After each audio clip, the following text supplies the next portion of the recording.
প্রকার মানুষকে কুরবানির গোশত দিলে সোয়াবের পরিবর্তে আরো গুনাহ হবে। রাসূল সাল্লাল্লাহু আলাইহি ওয়াসাল্লাম স্পষ্টভাবে আমাদেরকে বিষয়টা জানিয়েছেন। একাধিক হাদিস এবং বুখারী এবং মুসলিম শরীফের মধ্যেও এই হাদিসটা বর্ণনা করা হয়েছে যে দুই প্রকার মানুষ আছে এমন, যাদেরকে কুরবানির গোশত দিলে আমার কুরবানি কবুল হবে না এবং সোয়াবের পরিবর্তে গুনাহ হবে। এর প্রথম নম্বরে রয়েছে যারা কসাই, যারা গোশতটাকে বানায়, এই গোশতটাকে যারা কাটে, তাদেরকে মজুরি হিসাবে, পারিশ্রমিক হিসাবে আপনি গোশত দিতে পারবেন না।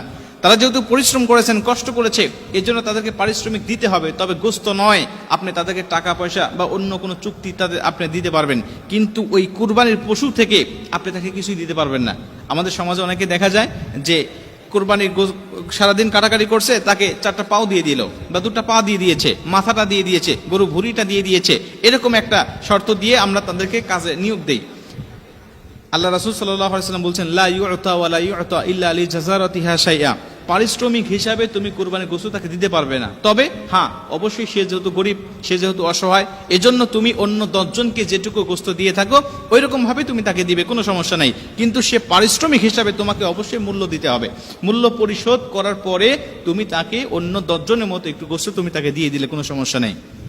আমাদের সমাজে দেখা যায় অনেক বাড়িতে ভুঁড়ি সাফ করতে পারে না, এর জন্য পাশের বাড়ির কোনো মহিলাকে ডাক দিয়ে, গরিব মানুষকে ডাক দিয়ে বলে, তুই এটা সাফ করে দিই, তুই অর্ধেক নিবি, অর্ধেক আমাকে দিবি।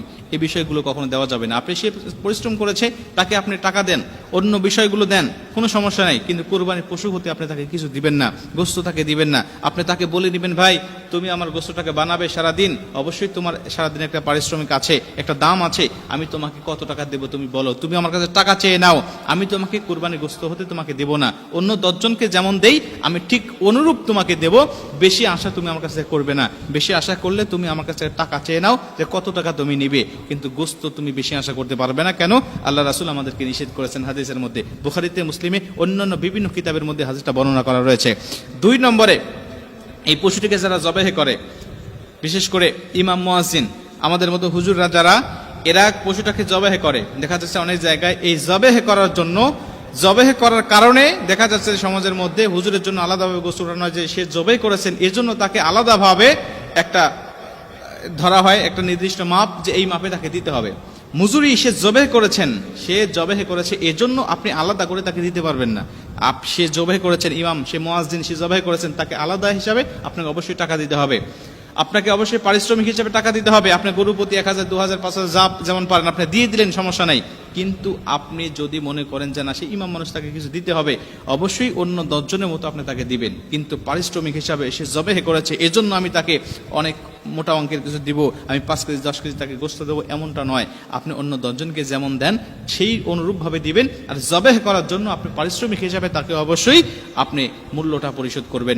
এই 2টা ব্যক্তিকে আপনি পারিশ্রমিক হিসাবে আপনি দিতে পারবেন না। অন্য কোনো ব্যক্তিও যদি এই কোরবানির গোশতের জন্য পরিশ্রম করে, পারিশ্রমিক হিসাবে গোশত দিবেন না। অন্য 10 জনকে যেমন দেন ঠিক তেমন দিবেন, বেশি কিছু দেওয়ার চেষ্টা করবেন না, তাহলে হয়তো আপনার উদ্দেশ্যটা বাতিল হয়ে যেতে পারে। যেহেতু আল্লাহ রাসূল সাল্লাল্লাহু আলাইহি ওয়াসাল্লাম আমাদেরকে জানিয়েছেন, আলী রাদিয়াল্লাহু তাআলা তিনিও বলেছেন যে নবীজি আমাকে নিষেধ করেছেন, এর জন্য আমি পারিশ্রমিক হিসাবে মূল্য দেই, তাকে আমি কখনোই গোশত দেই না। অন্য 10 জনকে যেমন দেই ঠিক তেমনই দেই, বেশি কিছু তাকে দেওয়ার চেষ্টা আমি করি না।